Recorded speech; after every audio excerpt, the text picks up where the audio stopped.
Trump's third criminal indictment brings a rally of GOP support as 2024 is shaping up to be a referendum on the former president's legal battles. Trump taking to Truth Social to say this: "I need one more indictment to ensure my election." Fox News contributor Tammy Bruce joins us now with a reaction.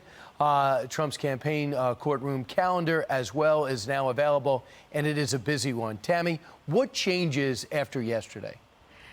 I think that there is a point, kind of an inflection point, where the American people who are even, looking for somebody else other than Trump, or they're tired of all of this, realizing that this is not a game, that the government is out of control, that they're using the power of this behemoth of government to kneecap a political opponent.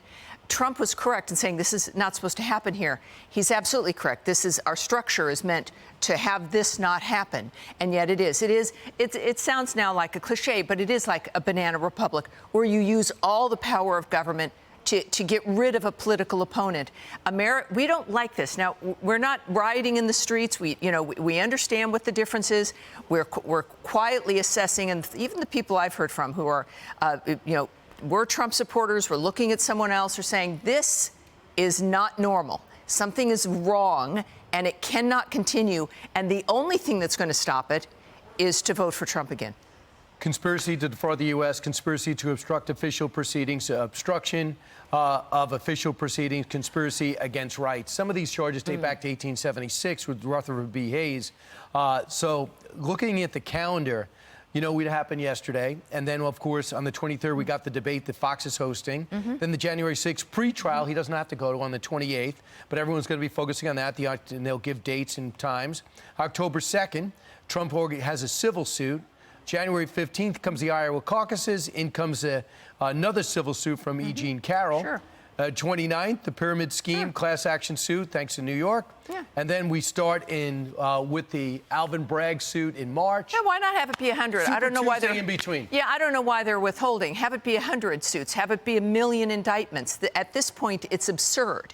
This is a dynamic where they're literally, you've got to destroy the village in order to save it. That's what's happened here. People, though, should look at Smith's history in overcharging, overturned on the Robert McDonald dynamic in Virginia, Menendez, for literally overcharging. Edwards hung jury.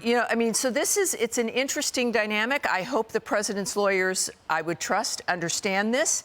But there should be no quarter given to presuming that the judge or the Democrats or Biden or anybody is really not serious or will pull back. They will not stop. They always go too far. The problem is, the country is at stake. This is not hyperbole. It really is. And that is the position Trump is in right now, because it really isn't about him.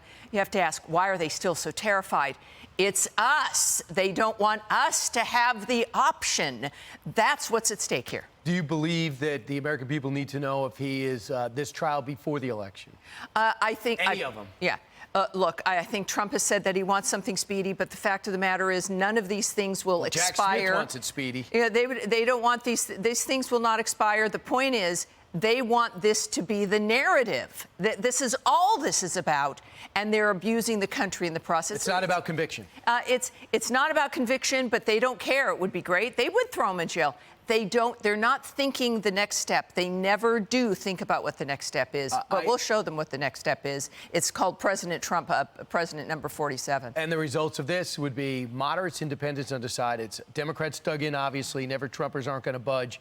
But that whole middle that many went to Biden last time, see if they're looking at this and say, I'm going to Trump this time. Tammy, thanks so much. Thank you, sir. I'm Steve Ducey. I'm Brian Kilmeade. And I'm Ainsley Earhart. And click here to subscribe to the Fox News YouTube page to catch our hottest interviews and most compelling analysis.